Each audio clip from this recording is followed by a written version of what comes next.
চোর মাচায়ে শোর। দোষ করছে তৃণমূল কংগ্রেস, সেটাকে ধামাচাপা দেওয়ার জন্য, সেটাকে চেপে দেওয়ার জন্য আইএসএফ এর নামে দোষারোপ করছে।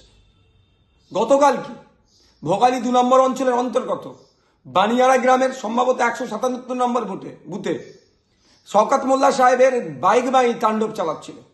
সেখানে তাণ্ডব চালানোর কারণটা হচ্ছে ওখানে শওকত মোল্লা সাহেবের একটাও ভোট পাবে না। শুধু ওখানে নয়, সারা ভাঙড় জুড়ে এই পঞ্চায়েত নির্বাচনের পরে ভেবেছিল হিংসার পরে আইএসএফকে শেষ করে দেবে, কিন্তু আইএসএফ ক্রমশ বৃদ্ধি পাচ্ছে। অনেক হিংসা করেছে, আইএসএফকে আটকাতে পারেনি।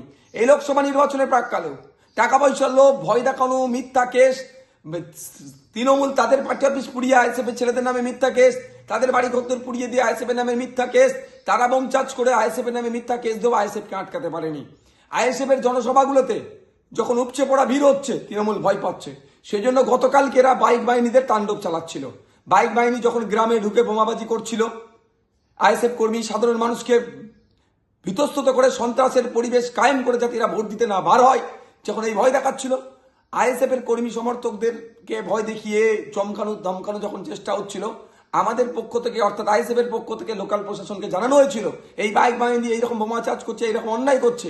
কিন্তু দুঃখের বিষয়, সদর্থক ভূমিকা নেয়নি, যথাসময়ে পুলিশ এসে পৌঁছায়নি। কিন্তু পাপ কেউ ঝাড়ে না। এদের পাপ করছিল, এদের ছোড়া বোমে, এদের বোমেতে এরা আঘাতপ্রাপ্ত হয়েছে। এখন এদের যে অন্যায় করেছে এই দোষটাকে ঢাকা দেওয়ার জন্য আইএসএফ এর নামে মিথ্যাচার করছে, আইএসএফ কে দেখে দিতে চাইছে। দুঃখের বিষয়, প্রশাসনও আজকে কলকাতা পুলিশও তার সুনাম তার ধরে রাখতে পারছে না। কলকাতা পুলিশও শাসকের দলদাসে পরিণত হতে চলেছে। আমাদের ছেলেদের নামে মিথ্যা মামলা দিচ্ছে, আমাদেরকে দোষারোপ করার চেষ্টা করছে। আমি অন ক্যামেরা বলছি, শওকত মোল্লা সাহেবরা জানে শুধু ভাঙন নয়, এই যাদবপুর লোকসভার কথা বলছি, শান্তিপূর্ণ নির্বাচন হলে একটা জায়গায় বুথে এরা লিড পাবে না, পরাজয় হবে। সেই জন্য পরাজয়ের ভয়ে আইএসএফ এর কর্মীদের উপরে মিথ্যা মামলা দিয়ে যারা কর্মীরা যাতে না বুথে বসতে পারে, সেই জন্য এইগুলো অন্যায়গুলো করছে আর আমাদের নামে দোষগুলো চাপিয়ে দিচ্ছে।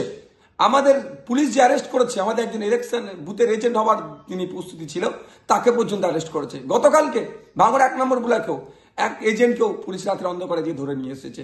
অপরাধটা কি আমাদের? আমরা আইএসএফ করছি কেন? আমরা যদি সবাই তৃণমূল শাসক দলের নাম লিখিয়ে দিই, আমাদের থেকে ভালো ছেলে আর ভাঙড়ে বা সারা পশ্চিমবাংলায় খুঁজে পাওয়া যাবে না। কিন্তু আমরা ন্যায় প্রতিষ্ঠা করতে নেমেছি। এই শাসকের হুমকি চুমকি মিথ্যা কেস পুলিশকে দিয়ে আমাদেরকে আটকে রাখতে পারবে না। আমরা লক্ষ্য অবিচল, লক্ষ্য আমাদের স্থির। তৃণমূল মুক্ত ভাঙড় করব, দুর্নীতিমুক্ত ভাঙড় করব, তৃণমূল এবং দুর্নীতিমুক্ত বাংলা করব, সেই লড়াই আমরা অবিচল আছি।